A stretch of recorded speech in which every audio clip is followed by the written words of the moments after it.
Jesus preaching for the first time. He's preaching to his own people, the people that have seen him grow from a little boy into manhood. I have to remind you, was reminded as I was reading this about the first time I preached. The first time I preached in my home church, my pastor said to me, "Oh, come on, you can do this. You're in seminary." I know my stomach was going around and around. My knees were shaking. I came up to the pulpit and I thought, oh my gosh, these are the people that have known me all my life.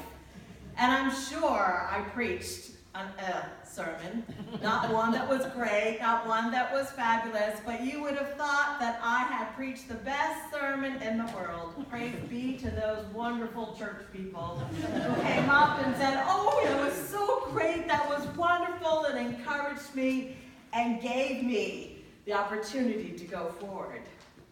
That doesn't happen today, does it, in Jesus' story here? We have him coming up and we have him preaching, and it's not what his people want to hear. He's saying that although God has been there and they are the promised people, during the time of great famine, during the time of great hardship and pain, God chose outsiders to go to. These are the chosen people. These are the people that have been out there in the desert, that have had just terrible, terrible things happen to them. They have been taken over. They have lived in exile. They have had others power over them. And even now, as Jesus is preaching, they do not have their own land. And yet Jesus says that God went to those who were outside of them. How angry they must be. Now, before you start judging them, I want you to think for a minute. If you had been promised something, and you had been faithful, and you had worked really hard for it, and you kept having one thing happen after another thing happen to you, and you were feeling, oh my goodness, when is God ever going to remember me? And then you hear that those outside of the chosen people God has spoken to, would you not be angry? Would you not be resentful? Would you not be hurt? Of course you would be, because you're human and so were they.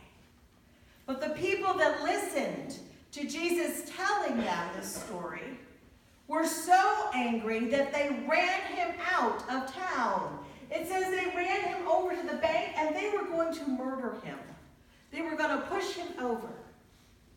But he walked away. And we can sit here and we can say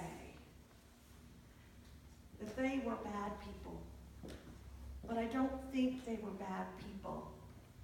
I think they were people who thought that they understood God. I think they were people that thought that they understood what God was saying and that they expected God to act in a certain way. How many of us fall into that trap? Let's be honest, all your hands should be up. We expect God to do what we want. We expect God to act the way that we think. We expect God to think the way that we think. But they were shocked when they found out that God's mercy was so big it went outside of them. So large. God's mercy is for everyone. God's grace is for everyone. God's love is for everyone. But that doesn't fit into our human mind. Because we like to have the haves and the have-nots. We like to have nice little boxes. But God doesn't work in boxes. God works beyond our wildest imagining. I remember when I was in seminary, I took this wonderful class with Rabbi Yales, and one of the things he said was that in the Jewish tradition, there are two things that you must remember. One, God is God. Two, you are not.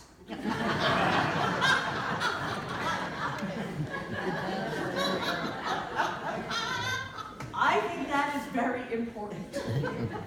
Because I think sometimes we think we are God. And we think that God's mercy not be the way that God works. I want to ask you today, as you're sitting there, in your own life, where have you forgotten that God is God and you are not? Where have you felt like the Israelites in this story today and felt that God was acting unfairly? Where have you forgotten that God knit you together in your mother's womb, and God created you, and God gave you the gift of life and gave you the breath of life, and that God's wisdom is so mysterious and so amazing that we can't possibly understand God's ways. But we can offer prayer to God that we will have God's mercy and God's grace and God's wisdom come into those places in our lives where we have put limits, but God does not. May you go this week and remember that your God is not a God of boundaries. Your God is not a God of division. Your God is not a God in a box. God is God, capable of doing all things, capable of showing you the places where you need to expand your thought, where you need to show mercy and compassion. May you walk with the love of the Creator this week. May you see the presence of Jesus in your life.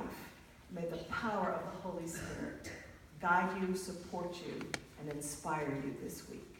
Praise be to God. Amen.